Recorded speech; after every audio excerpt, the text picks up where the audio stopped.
Well, welcome back to Listen to the Words. We have been gone a while. Yeah. Since About 3 months. November 22nd. We've been gone. So 2 months.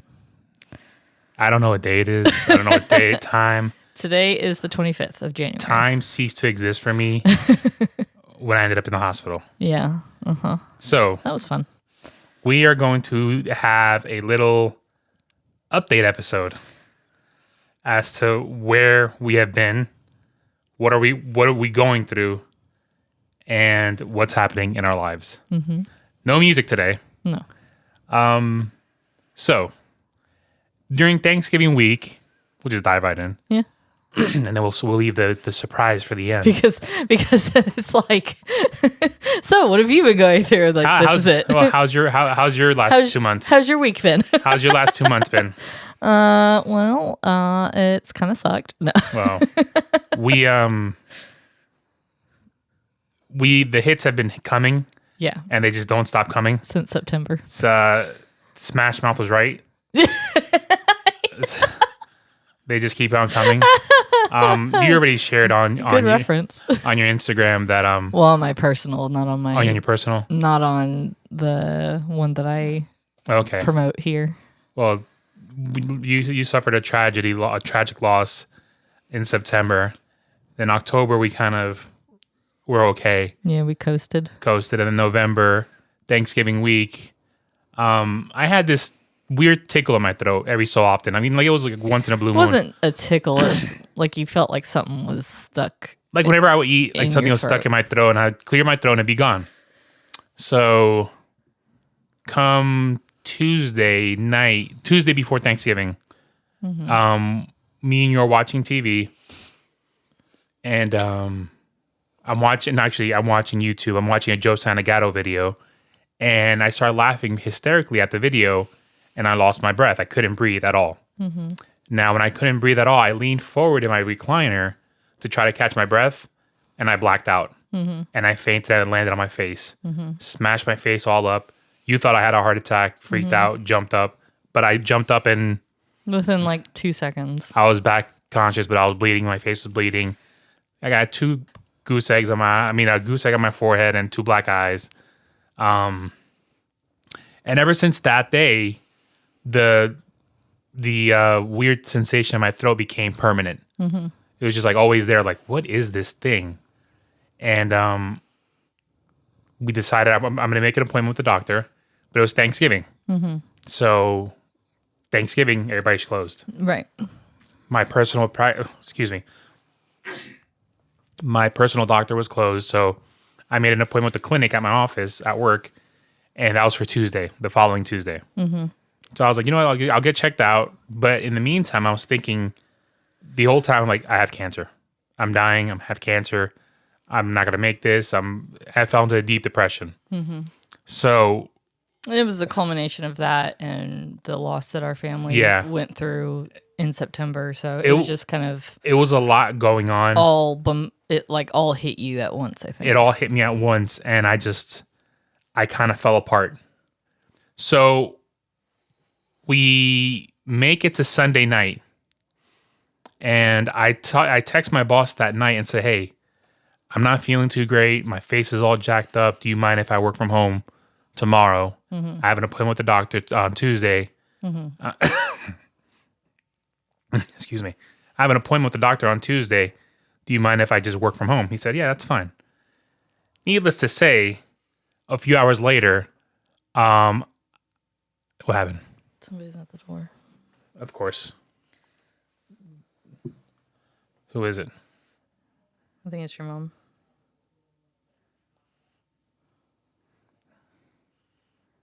With food. You might as well just throw it in the trash. Anyway. What is it? I don't know. It's a bowl of food. She doesn't get it. Anyway. So she said she was leaving, and then she decided not to leave. She decided to make you food that you said you didn't want. Well, this is not going to be eaten, so whatever. So come that Sunday night after Thanksgiving, this is where you're going to have to pick up the story because So it was Monday morning. We went to bed Sunday night, and then Monday went morning. to bed Sunday night with you clearing your throat constantly in my face, which is fine. So then Monday morning, usually throughout the night you have to get up to go to the bathroom or whatever. And for some reason, I know what it was. So it was Monday morning. It was like 2 a.m. And you woke up. I woke up to you.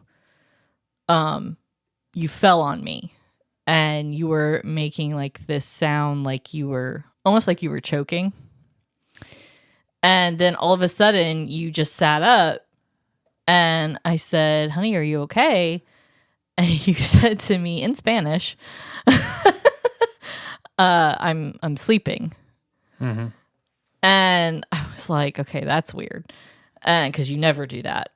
And so then you got up and you went to walk to the bathroom to go pee. And you get to the door and you collapsed. Mm-hmm. And at that point, I knew something was wrong because that wasn't normal. You had been fine the whole week since that first fall. That nagging thing in my throat. Yeah, just that. But like no, nothing like that had happened since, prior to that incident or up until the second one. Yeah. And so I called 911 and, paramedics came what felt like forever. It was probably maybe 5 minutes later. I called 911 twice because they hadn't shown up as quickly as I wanted them to. And, so then after the second call, they showed up like maybe a minute later. And, so they came in, I explained to them what had happened and you were, by that time, you were really out of it because you had passed out. And so you couldn't like sit up. And you were just like doing this like deep breathing. But what ended up happening was that your blood pressure had dropped. Mm-hmm. So that's why you were like cold and clammy. And so they, by the time they got there, you were like able to sit up and you were able to like really talk. You could talk before, but you weren't, it was almost like you were just exhausted. It was like that kind of like you talk when you're asleep, but you're like so tired that you like, you trail off, a little bit. And so then by the time the paramedics came, you were starting to like come out of it. And you were able to sit up and everything. And you broke my laundry basket. I did. So it was all bent. So I had to get a new one. And anyways, fortunately you didn't have any major injuries from that fall. You fell on carpet. I just crumpled to the ground. Yeah, you just kind of crumpled. You didn't hit your head or anything. You just had like really bad rug burn on your elbow from the fall, and that was it.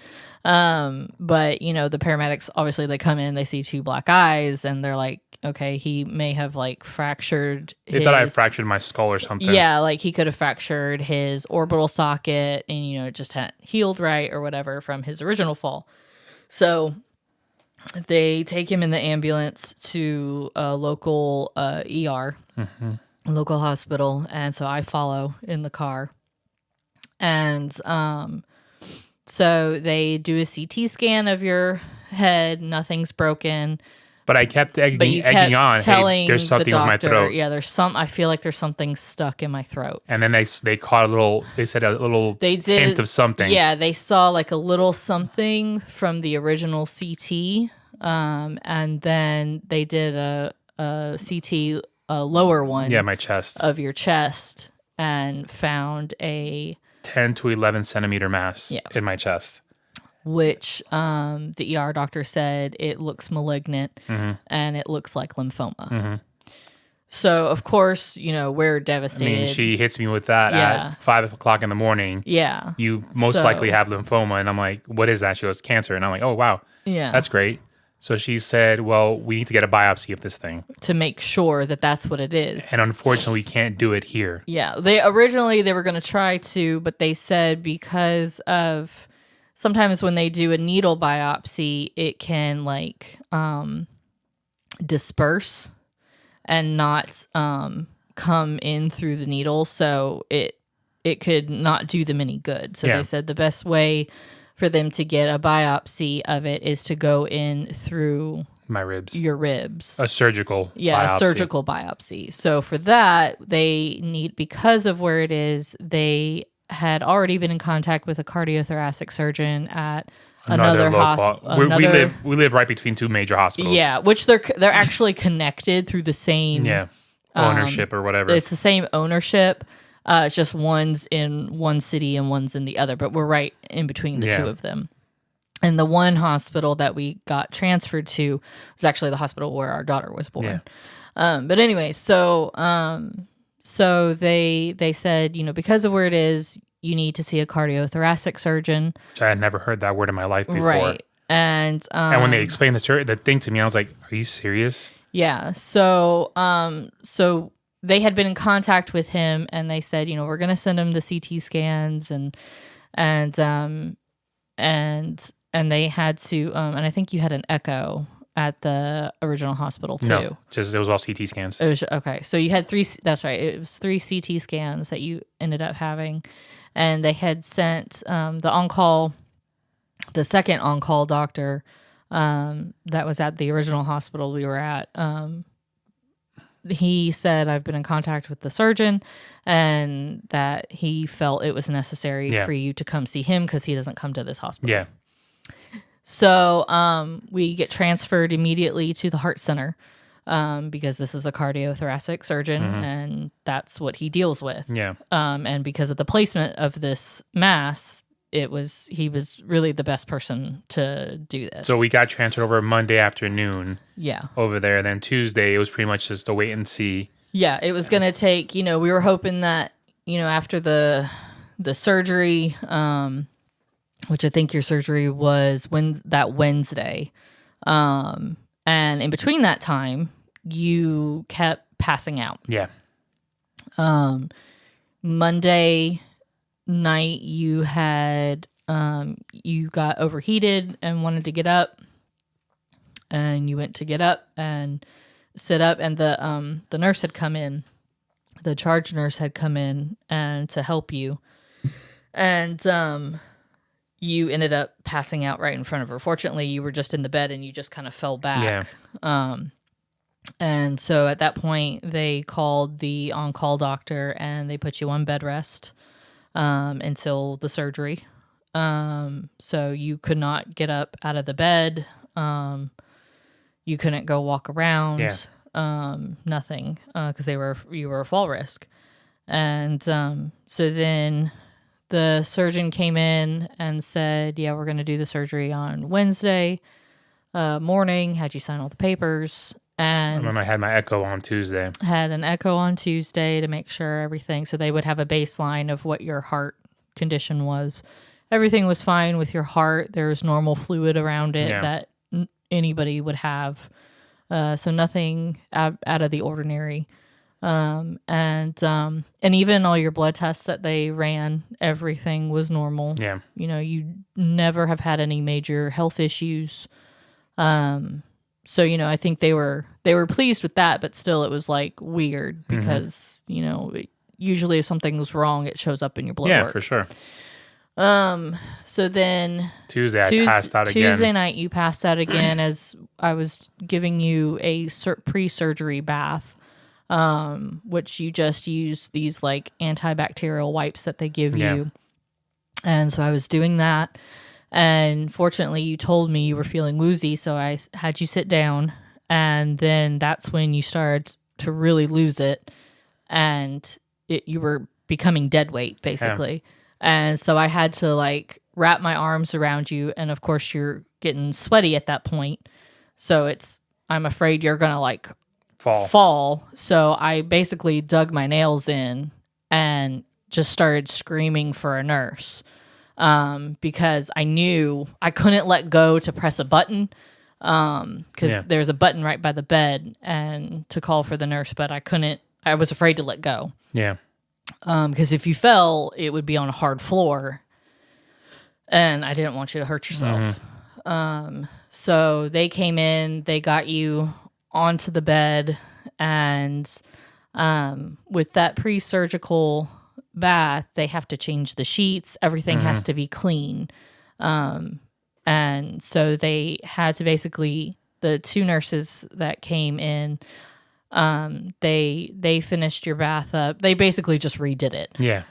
Because I had, contaminated me. I contaminated you by holding you onto you. And so they just redid it and changed the sheets with you in the bed and gave you a new gown and new socks and all that stuff. And so then, Wednesday morning, they had to do the bath again, so they did it again in the bed. Yeah.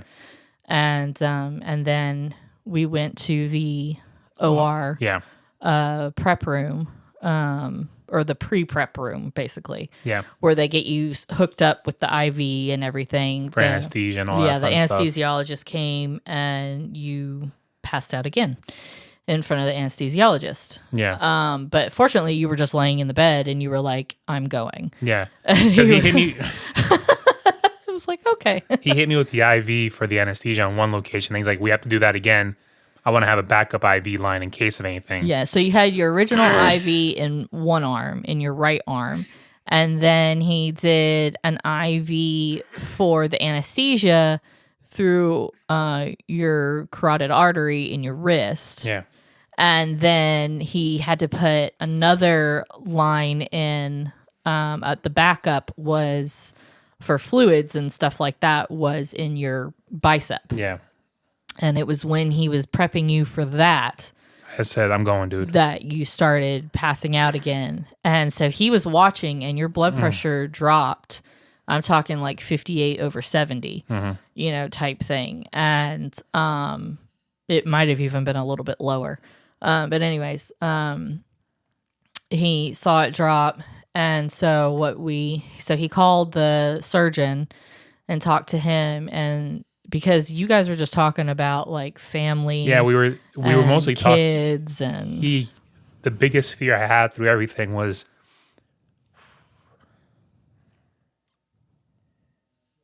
I didn't want my daughter to be like, well, my dad died when I was 12. Yeah. So that hit me hard. And I told the doctor that. Yeah. And when I told him that, I blacked out. Yeah.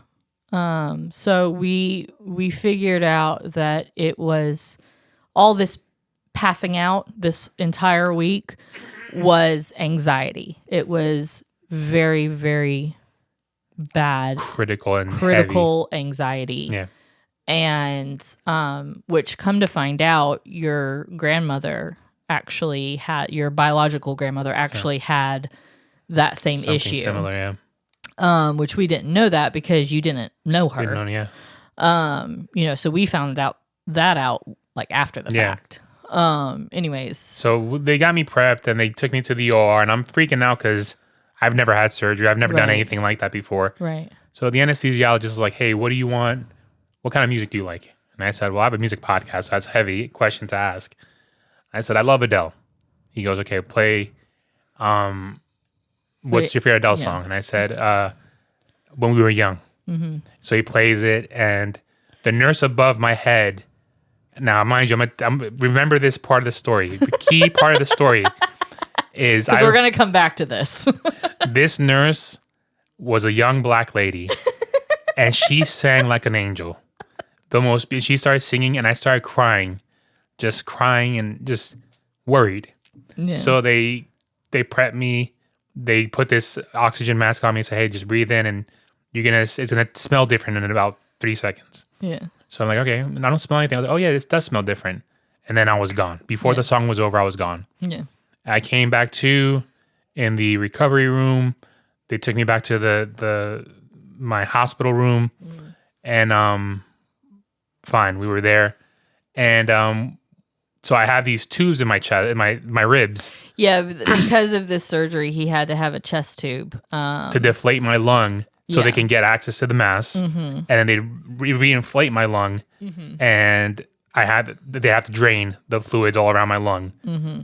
Now, you have to have the tubes in for 24 hours. Yep, at least. At least 24 hours. So within the 24 hours, there was very minimal drainage. So they were like, okay, Yeah. we're going to get this thing out. Yep, take it out. This guy took this thing you'll out. You'll be able to go home the next day. You know, as long as everything they'll take x-rays in the morning, and, as long as everything looks good, you can go home. So this was Wednesday. So Wednesday afternoon, Thursday, hey, looks good. Mm-hmm. We're going to take this thing out.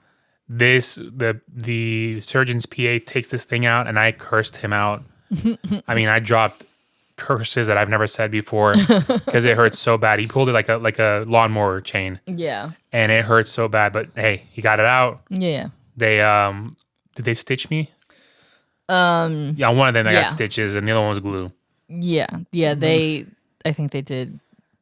It was just they cut the stitch that was holding one of the tubes in place, and then I think they just glued it. Yeah. And then I think he stitched you up.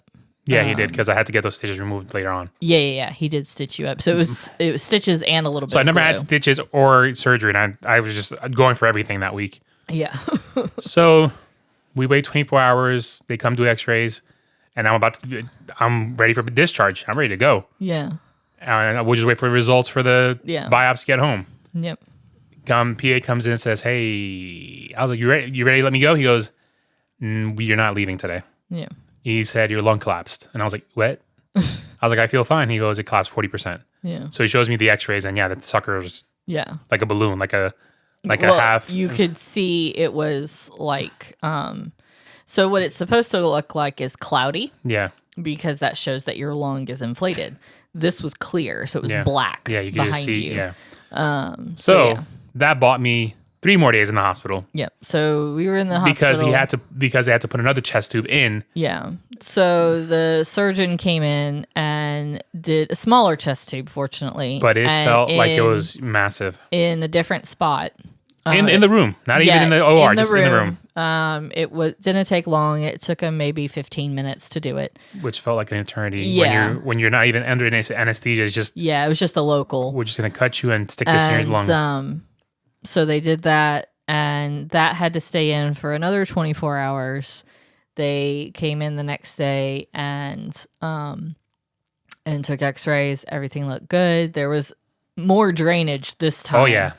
And then they said, okay, what we're going to do this time is we're going to clamp it to make it seem like it's out and see what it does. Yeah. And so then the next day, the next morning, they were going to come in and do x-rays again. And then if that looked good, they would take it out. Yeah. And then we could go home. Yeah. So that's what ended up happening. Fortunately, and they have like this little breathing tube that you have to like breathe. You have to suck in air to get the little ball to go up in between. So it's this whole thing. So you had to like set your goal. When you get to one goal, then you set it to get to the next level and everything. So it's working out your lungs. Yeah, it's working out your lungs to reinflate them, to remind your lungs that they have a job. Yeah. So anyway, so he was able to, you were able to do that and did a few laps a couple times a day around the floor, and you had your little walker, and your little chest tube drainage cart, and so you got up to about 6 laps a day. Yeah. Once they took out once they clamped it. Yeah. And then they came back in, took x-rays, everything looked good. And so then they took it out. Yeah. And another painful experience. Yeah, but not as bad, I think. And then I don't remember, did they come back in the next morning and take x-rays again? Every morning was at 5 a.m. with x-rays. So then the next morning, before they let us go, there was the next morning, once the tube was out, they took x-rays again just to make sure that everything was okay and everything was okay. And then that's when they told us that the results came in. Yeah, by then the results of the biopsy came in. That it was potentially thymoma. Right. Potentially, but it was kind of inconclusive. Yeah. It came back the tissue from the mass came back as normal tissue. Yeah. And the doctor said it's just weird because he said I took a huge chunk of it and, it should have, obviously this is not normal. Yeah. So we gotta, I'm going to send you for a PET scan. Yeah. So we get to go home and... Because the PET scan was scheduled for a week later. Yeah, for a week later. So I guess he wanted me to get time to recover from getting beat up all week. Yeah, because PET scans take about an hour and a half total. A little bit longer because it's an hour of prep time. Right. Because when I went to the we room, were there for a couple hours. Yeah, so the PET scan happens. They put me in a room. Kelly can't come in with me, so they inject me with the radiation in an IV, and then they have me drink this awful drink, and I have to sit there for an hour while this percolates in my body. Contrast. So then they put me in the machine, and they did a full from abdominal all the way to head. Yeah. It was this machine thing. I was in there for like about 25 minutes in that machine. Yeah. The test itself doesn't take long. It's the prep. The prep. So we got that done. Go to the surgeon. A few days when he gets the results, it was like a week. The next later, week, which it was your post-op follow-up, anyways, from your surgery to check and make sure to get your stitches out and to make sure your incisions look good. And so then the three things that a PET scan lights up. PET scans, they light up three things. It's inflammation, infection, and cancer.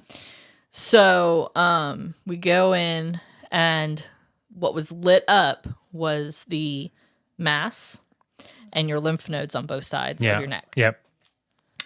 Which with the left was the biggest one. Right. Which lymph nodes will inflame if there's, they're doing their job when they're inflamed like that because they are fighting something off, whether it be an infection or cancer or whatever it is. Yeah. Your lymph nodes will swell when you're sick. Yeah. So he said this PET scan isn't telling me enough. So we're going to have to go in for another biopsy, and this time we're going to do it of your lymph nodes. And we're going to go in on the left because that one is a lot bigger. So this is another surgery I got to go in for. Yeah. So a week after I get my chest one out. Right. So he was like, my scheduler's going to come in and she'll tell you what my schedule looks like. And, we'll get you in. It's not going to be, it's going to be an outpatient surgery. You're not going to have to stay in the hospital. Yeah. So I think we scheduled that was a Thursday, and then my dad flew in on the Sunday, and then we scheduled for the Monday. Yeah, we did it for the Monday. So you went for pre-op on Friday. Blood work and all that fun stuff. Urine. Had to get blood work done again. And which, in the hospital, they took like 25 vials of blood, throughout this whole thing. Yeah. And so, you look like you got track marks on your arm. I got beat up pretty good. And so then they do the biopsy, and he said, okay, it is, hold on. Let's start over with this. So we go to the OR prep room again. Yeah. I take a Xanax because they prescribed me some Xanax to chill me out. Yeah, because at that post-op appointment, you would ask for that because every day it was just like you were just struggling every day. And, so we were like, let's see if we can get you something to calm you down, to help with this anxiety that you've got, because the natural meds were not working. No. So they put me on the Xanax. I take the Xanax. They hooked me up to the anesthesia and whatnot. So I got a song picked out for the OR, and I'm like, I want to play something corporate. Watch the Sky. It's one of my favorite songs of all time. I have a personal connection to it. We'll do an episode on it eventually. So I'm ready to go, and so they wheel me out. I say goodbye to Kelly. I'm like, I'll see you in a little bit, on. Leaving you in that OR prep room is probably the hardest things I've had to do ever, because I don't know if I'm going to see you again. Yeah. And then saying bye to Soph too. But so they wheel me out. So I'm going over there. So the nurse is like, hey, I'm going to back you into the OR so that way we're ready to go instead of spinning you around inside there. Mm-hmm. So he's like, he moves forward and he's about to back me up. And he goes, hey, I told him, hey, look both ways before you cross the street. Stupid joke. I blacked out. At least you still had your sense of humor. I blacked out. I was gone. So I don't remember anything. Yeah. I come to my senses around 4 or 5 p.m. on a recliner here in the living room. Yeah. I don't remember anything about that day. I woke up and I was like, it was pretty funny. Wow, what's this on my neck? Because you were talking to us the entire Don't remember time. anything. Don't remember the ride home. Don't remember anything. Your dad was trying to ask you questions. And I'm like, why are you asking him questions? He's like so doped up right now. I don't remember anything. So anyways, when the doctor came out, he told me everything went great. He came both times. For the original biopsy, he came up to the room because I was waiting in our room, and he came and he said everything went great. You know, he did really good. And so for the lymph node biopsy, he said everything went great. You know, and he said I'm going to send it. Originally, what he said in the consultation in the post-op appointment, he said what I'm going to do is I'm going to put a rush on the results for the lab, so that way if it is cancer, we can go ahead and put a port it's a chemo port in there too while I'm in there. He's like, I'd rather go ahead and do it while you're under, and then it'll save you from another surgery. Yeah. So we're like, okay, great, do that. So we figure, okay, if there's a port, it's cancer. If there's not, it's not. Yeah. So he comes out and he tells me, well, he's like, they still don't know. And we have to send the thing out. So he's like, I took more so that way I could send it out to a few different labs or to another lab so that way they could run more tests and try to figure this thing out. Yeah. He's like, so there's no port in there right now. Yeah. So then he's like, it's going to be, 3 to 5 days, business days. Yeah. So we were thinking, okay, Friday, the soonest we would get, this was Tuesday. Well, Monday. Monday. It was Monday. So we figured, okay, Friday at the earliest we would get results. Yeah. So, so we get you, I had to have a nurse come in and help me get you dressed, and we had to tell you to open your eyes because otherwise you were going to like fall over from, not having your eyes open. And, so I drove, your dad helped you into the car. They take you in a wheelchair to the car, and I pulled the car around, and your dad and the guy that did the wheelchair helped you in and drove home. We forgot to mention also one little side note. My best friend Jose lives in Texas. Oh yeah. And he was going crazy as soon as he found out I was in the hospital. Yeah, he was going crazy. He wanted to come and be with me. And go ahead. So he texted me it was the night before your surgery. The first one, the original one. Yeah, the original one. He texted me and he said, hey, it was 2 nights before. So it was Monday night. He's like, hey, I don't want to step on any toes. He's like, but would you mind if I came? And I said, of course not. I said, Andre would love it if you came. He would love to see you. And so he's like, I just want to, help out in any way I can and, give you a break. And so I was like, yeah, sure. I said, he's like, all right. He's like, hold on. He's like, let me, check flights and everything. Because even though he works for the airline, he has to fly on standby. Yeah. So if there's somebody with a higher priority than him, or more seniority is what I mean, more seniority than him, which he's been there almost 20 years. Yeah. But then he would get bumped because it's happened before trying to fly in, to GSP airport for whatever reason from Houston is like hard. And so anyway, so I was like, all right. So he's like, okay. He's like, we're good. He said, there's plenty of seats. You can go ahead and tell him. I said, all right. I said, well, how many is plenty? Because I said, I don't want to tell him. And then he gets his hopes up and he gets all excited. And then all of a sudden something happens and you can't make it. So he was like, no, he's like, there's like 40 seats. He said, we're good. I said, okay. I said, so then I said, okay, well, I'm going to tell him and I'll just, preface it. First, I was not going to tell you until he was on the flight. Yeah. But I thought, you were like really worried about the surgery and everything. So I thought, well, I'll tell him. Like, you told me the morning of the yeah, surgery. I said, I'll go ahead and just tell him. That way he has something to look forward to. Yeah. And so I prefaced it just saying, now, I want to tell you something. I want to give you some good news, but just know that if it doesn't work out, that it was done with good intentions and, every intention of it working out. So I ended up telling him that Jose is coming. And immediately you were just in tears, which I get. He's your best friend. You don't get to see him all that often. But, he's the type of person that he's going to be there when you need him the most. For anybody, any of his close friends, but especially for you. You guys have been through a lot together. So it was, and he's done it before. He surprised you for your college graduation party.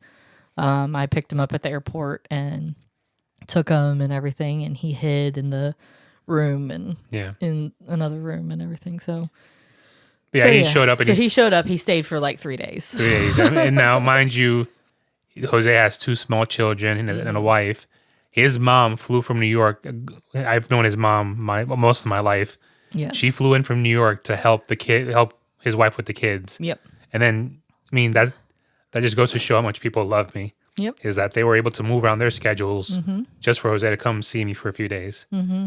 And they saw each other at the airport, so he handed her the keys to the car, and she took the car and went to his house. Yeah, so he was there with us for a few days, so it was one of the most special things ever to have. So it was nice because I would go home and like shower, and he was still there with you, and I didn't have to like wait for anybody. Yeah.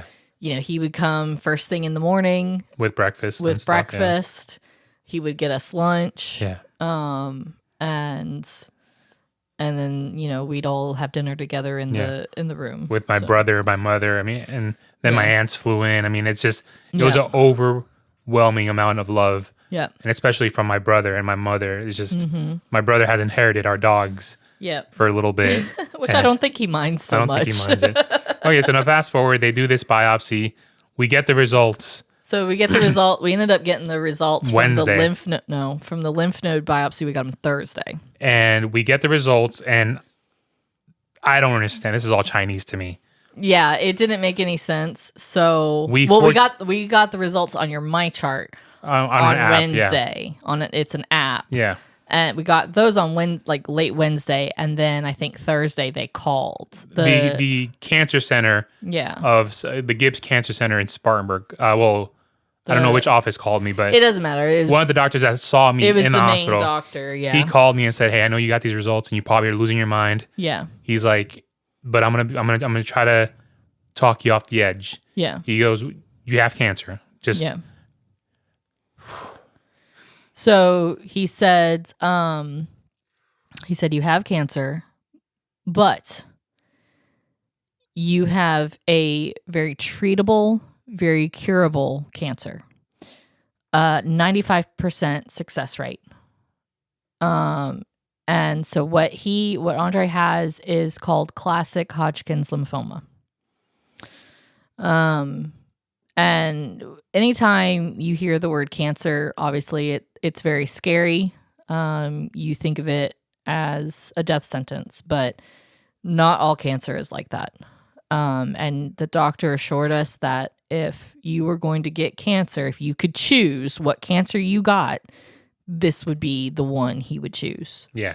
And the doctor actually has had cancer. Yeah. He had neck and chest, I think. I can't remember off the top of my head.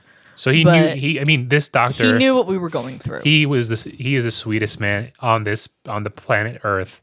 He is just an amazing human being. And he calmed me down for a little bit, and he says, "Hey, look, we're gonna schedule with he's like, I can't treat you.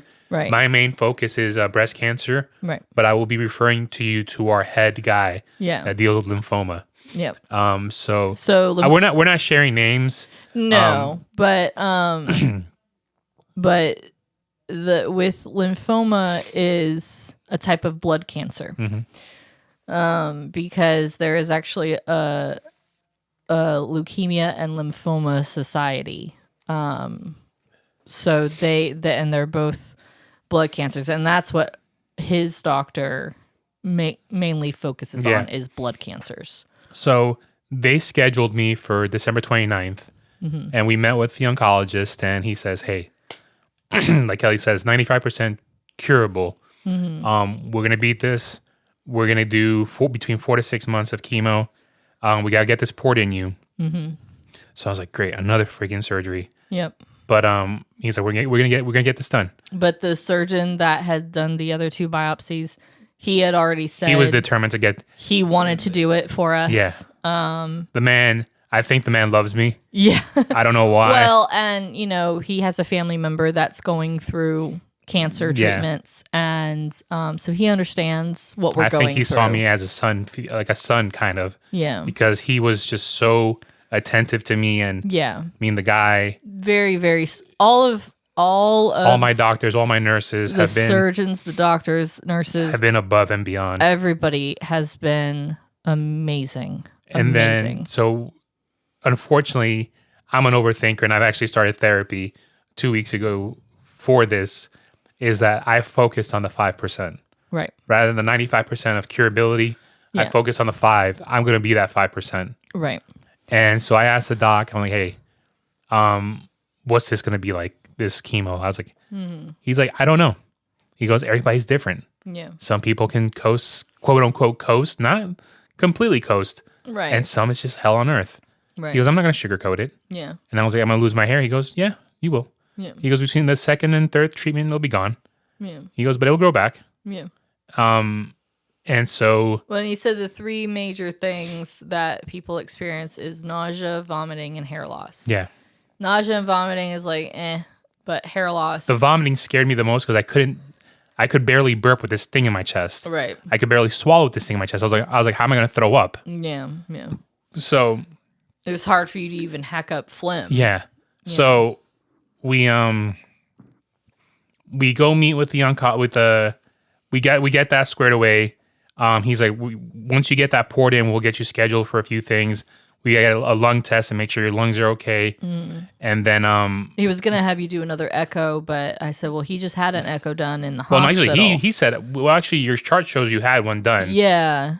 But they had actually scheduled you for an echo. But he's like, well, let me go look at this one from the hospital, and if I like the way it looks, then we'll just we'll skip it. And we'll just do a lung test. So anyway, we got that done on the 29th. That was a Thursday. That was a Friday, actually. We don't know why that was a Friday. But then the surgeon's office called us on Monday, Tuesday. I can't remember now. Well, and I think.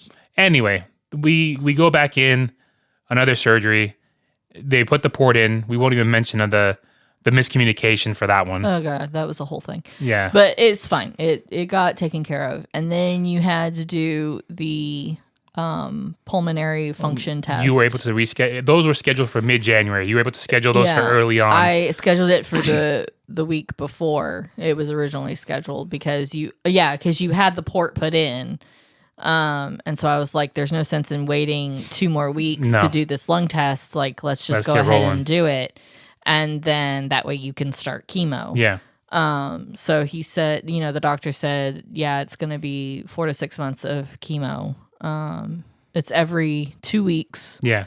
Once every 2 weeks. And we're there for about 4 hours. 4 hours, each roughly. Session. So we get that scheduled. So I finished the lung test. It wasn't the greatest because of the stupid mass in my chest. Yeah, which they said, it's just because of that obstruction. So we're able, Kelly, they finally scheduled my first chemo for January 16th. Which is the day that the lung test was supposed to be. So, of course, I'm bugging out the entire time.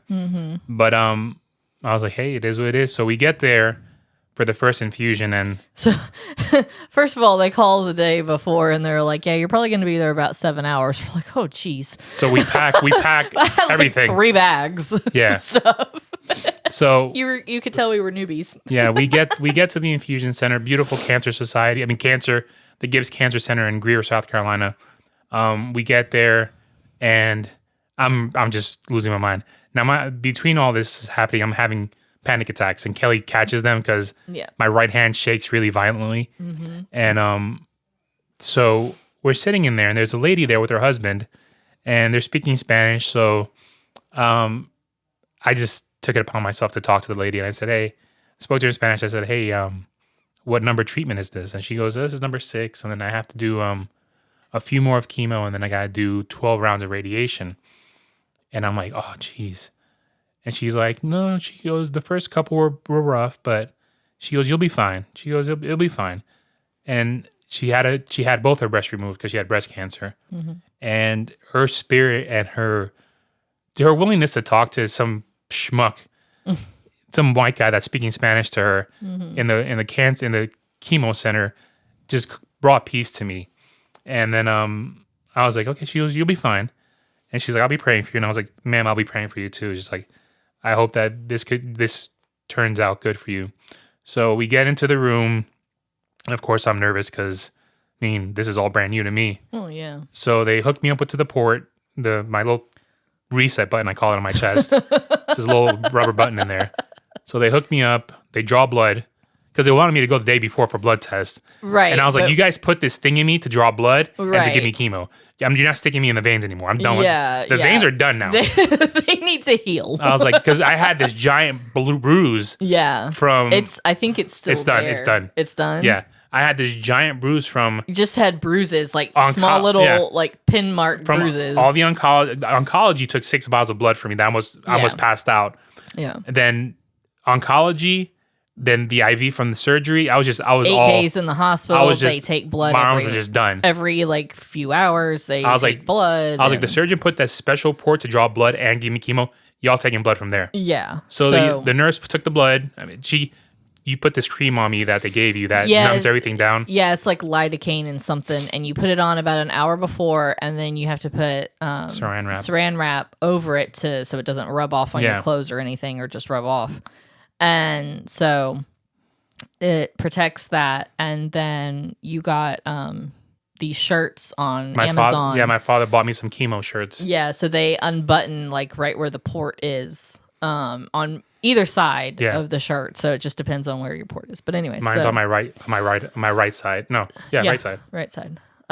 So when she's like, you're gonna feel a pinch. I didn't feel anything. Yeah. I just heard the click. Right. Because it just clicks in like click, and I was okay. And then she took the blood out. And then from the same thing, she just changes out the vial. Yeah. And the chemo can go. The medicines for the chemo can go through that. It's I get a regimen of 4 different drugs. Yeah. A, B, V, D. Yeah. Now the first one's red as can be. Yep. And it makes you pee nasty red. Yeah.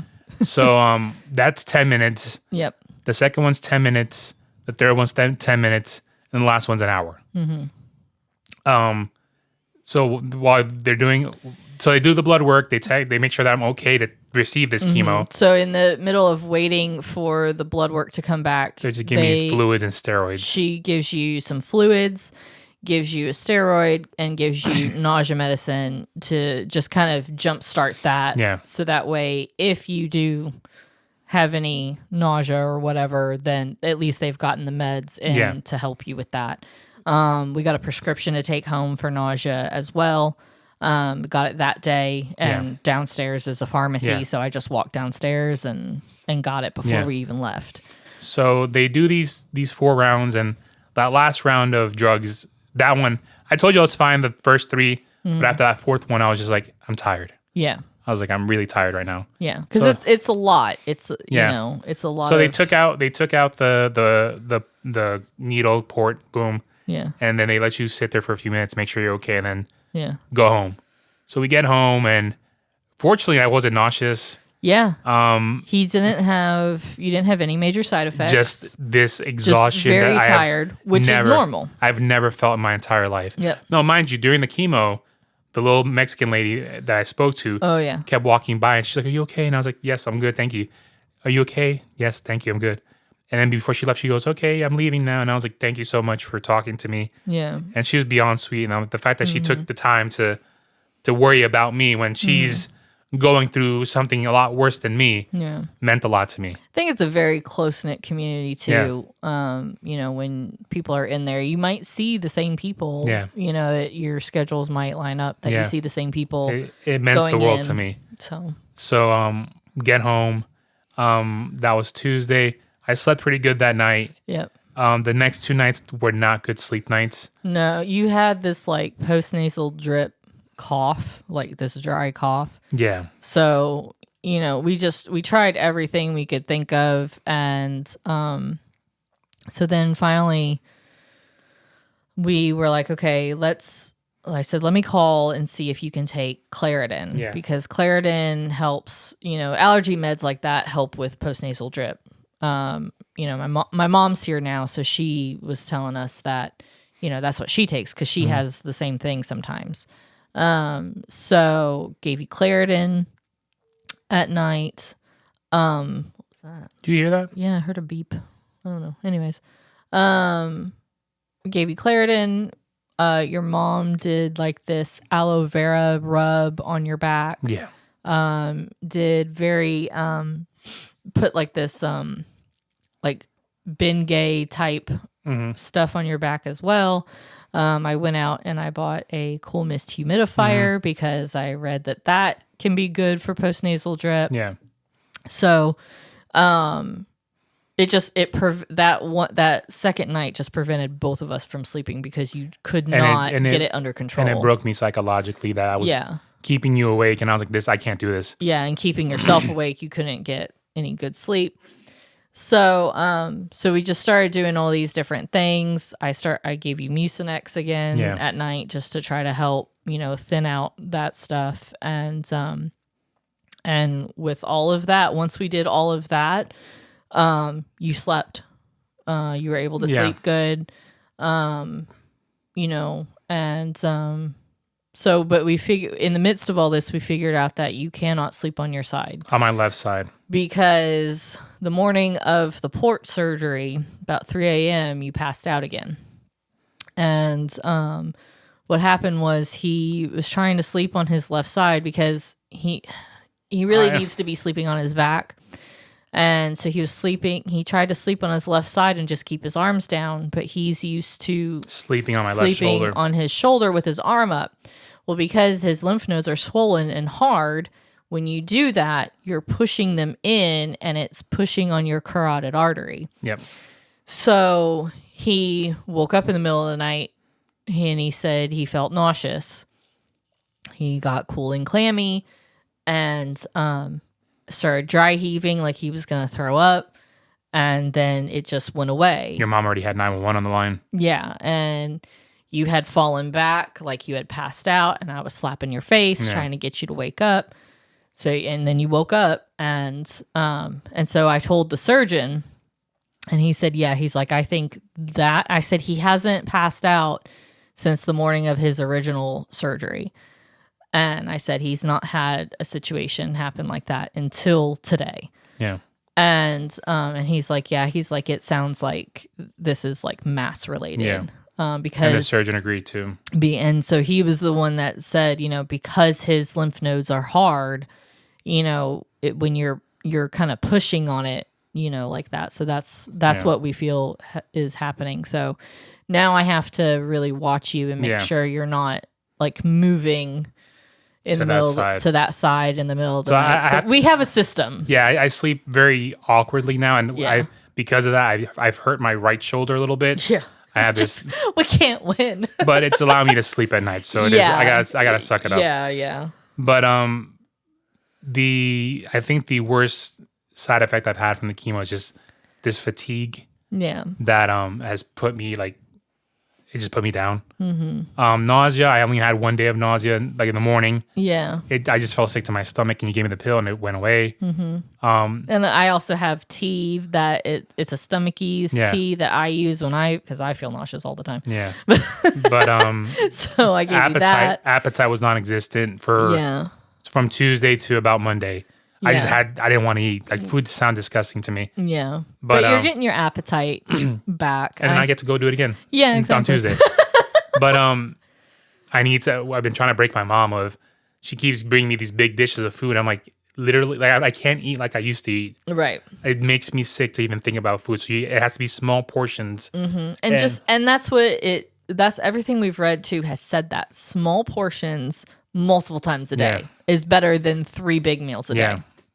So that's what we're trying to do. So I've got like yogurt and fruit cups and, just small things. So that way, if you just want a snack, you're like a little hungry. I just want a snack. And, so yeah. And she brings all these juices and teas and it's and it's great. And she means well, but it's like after a while, it's like, I just can't, I don't have it in me to drink it. And I told her, I was like, if you keep bringing them, I'm just going to throw them out. Yeah. So I was like, you have to decide once a day, what is the best to bring him, and just bring that. Yeah. Don't keep bringing me more stuff because I can't. And you actually had lunch yourself. Like, you didn't wait for her to bring you anything. You had lunch yourself today. Yeah. You just made yourself a sandwich, Yeah, I was just hungry. And she still brought you food. That was my aunts that came over. My mom was gone.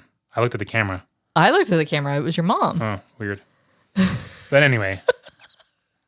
So that being said, So that's been. And we met with the oncologist Tuesday. Tuesday. Post first chemo. Yeah. And I did this to myself. I put it in my mind that after that first when I have a PET scan after 2 months of chemo. Yeah. That they're gonna decide, okay, you only need 4 months of chemo. Right. Total. Which he did say that originally. He did. But he did say that. I should have just left it in my head that's going to be 6 months and not. Right. So in my head, I've had it 4 months. And he said, well, due to the size of that mass that we're trying to kill off, we're doing the 6. Yeah. He's like, there's no point in doing 4. And then a year later, it pops up again. Right. Let's just go ahead and kill it now and be done with it. Which makes complete sense. It makes sense. So that broke my heart a little bit. But like I said, I did it to myself. Yeah. Putting myself in... setting myself for failure on that one. Yeah. But, it's hard not to get your hopes up for a certain thing. So, but he said the PET scan will really tell him, it'll show him how you're responding to it or how the mass is responding. And it'll tell him if he can take out a medicine. One of the drugs. Yeah. So he might. Which will lessen the side effects, which would be a good thing. Right. It would. Hopefully it's that 1 hour one. Yeah. That'd be awesome. I don't think so. No. It's probably one of the 10-minute ones. But maybe the red one it'll take out. But he was pleased with my results. Yeah, he said you were off to a rocking start. So the fact that the other thing that you had was you had what almost looked like thrush on your tongue. Yeah. But you had these like circles around on your tongue, and all I did with that was well, first of all, I got you like all this stuff to like just in case you had side effects, once we were home. Yeah, I told you to buy the stuff because it's better to have it than wait 2 days from Amazon. Exactly. So I said, we were like, okay, we're just going to go ahead and buy this stuff. So the one thing I looked up for these like sores, because they said one of the side effects of chemo is mouth sores, which you didn't have mouth sores. It was just localized to your tongue. Yeah. So it said, you can rinse your mouth with half a teaspoon of baking soda and half a teaspoon of salt in a cup of water. Yeah. So twice a day, I would have you do that. And it cleared up within a day or two. Yeah. 2 days it was gone.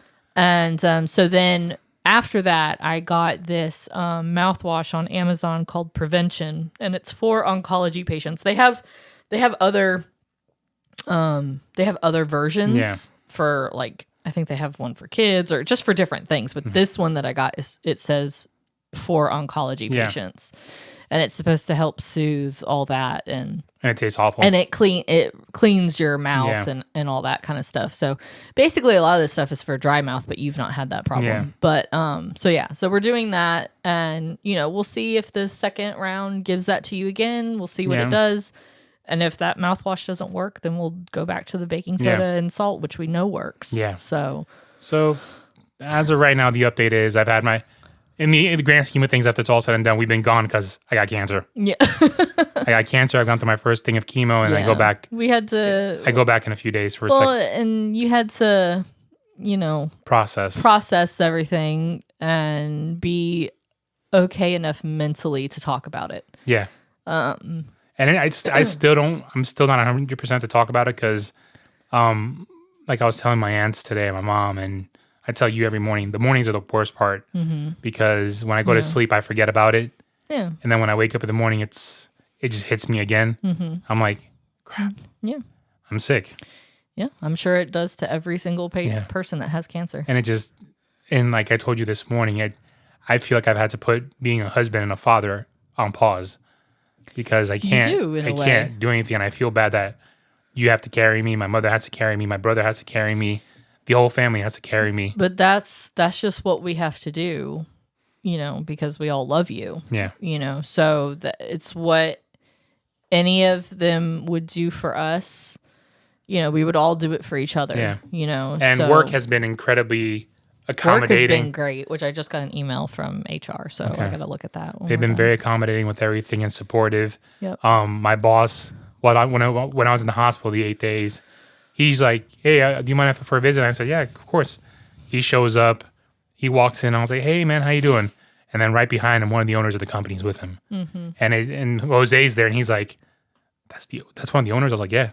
I was like, "That's my boss and my boss's boss's boss." And I was like, "This is." Yeah. The fact that they showed up was amazing. I guess he just told him that because your boss had texted me and said, "Hey, is it okay if I stop by for a quick visit?" I was like, "Yeah, sure."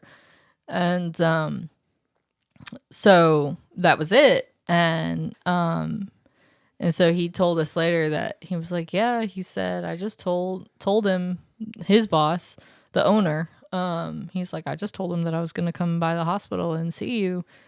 And he was like, "Oh, I want to tag along." So I mean, that meant the world to me, and I cried. Yeah. Because it's just, you don't expect that type of love. Yeah. And my former boss, before she had to retire, she retired. She has been an incredible, I mean, she sent us food, and, I'm in constant contact with her. And then with both of them. It's just amazing how everybody, and then we were supposed to go for a department dinner the week after I got sick. I went to the hospital, and he said the department didn't feel right without me there, and so they just gave me the money that they were going to spend on dinner, and that helped out a lot. And it's just it's helped out a lot. It's all helped. Yeah, we have Kelly set up a GoFundMe for just stuff that's come up here and there. I'm not getting paid my full paycheck. Yeah. Right now he's on short-term disability. And Kelly doesn't work because she's literally my 24-hour caregiver. Well, I hadn't worked in a while anyways. And so she drives me from here. In the process of looking for a job when all this happened. And she drives me everywhere. I mean, back and forth to all the appointments and makes the phone calls. So right now, if you guys go to our show Instagram, listen to the Words podcast, there's a GoFundMe link on there. If you can donate, awesome. If you can't, I don't mind at all. You can just share it. Just share it. We've had a few donations from my other podcasts that it just blows my mind that they reached out. Let me see if I could find. I want to make sure I give them the proper thank yous. So the podcast, Something in the Wilderness, it's an Andrew McMahon podcast. They reached out immediately and they've donated. Thank you guys so much. It means the world that you guys and they shared it too. So we got a lot of donations from that too. And then the girls from When They Popped, they donated as well. We appreciate it. They have a fantastic podcast about pop culture of the 2000s. They donated and it means the world. That being said, after their first chemo, I can swallow better. Yeah. It's not 100% better. But the doctor also said that within that first week of the first treatment, you will start to notice a difference. It was a difference. And he was right. Yeah. So I don't know when we'll record again. I don't know when we'll have the mind for good to go back to the music. If all goes well, I should be done with chemo by late June. And then my goal, and I dream about this, is ringing that bell. You will. You're going to ring that bell. And then we'll play that song. Ring the bell. Ring my bell. Yeah, it just seems so far away, but Yeah, of course. I wanna ring that bell. It's going to go by fast because we're Yeah. already in January. I mean, all this started in November and we're in January Yeah. now. So it's going to go by fast and you are definitely going to be able to ring the bell. So, with that being said, And I will take video and we can post it. yeah. Oh yeah. But with that being said, thank you guys for listening. Sorry there's no humor, no jokes. Yeah, not really. Eventually I'll get back to my humorous self. Yeah. I cracked a joke with the lady at Target the other day. We were buying Mucinex and it's scanned and it's like, you need to scan your ID. And the lady came over and she goes, oh, you're not feeling good? I was like, I got cancer. Can you scan this real quick? She's like, what? And I was like, Yeah, she didn't find it funny. yeah. I don't know why. Yeah. But anyway, the show Instagram is listen to the words podcast. The show email is listen to the words pod@gmail.com. Your Etsy stuff is shut down for the time being. Yeah, Etsy shut down, but you still can, if you want to send even just words of encouragement. Which means the world to me, honestly. Yeah, it still, means the world to us. My Instagram is Crafty Kelly's Workshop, Crafty with a K. Kelly is Kelly. If you'd like to follow Bruce or Lily, our dogs, Bruce is Bruce the Doxy Pin, and Lily is Lily the Sad Pup on Instagram. So yeah, the GoFundMe, if you want to look at it and share it or donate, if you go to our Instagram page, there'll be the second link on our thing. Yep. So thank you guys, and we will update you again, and we'll see how it goes.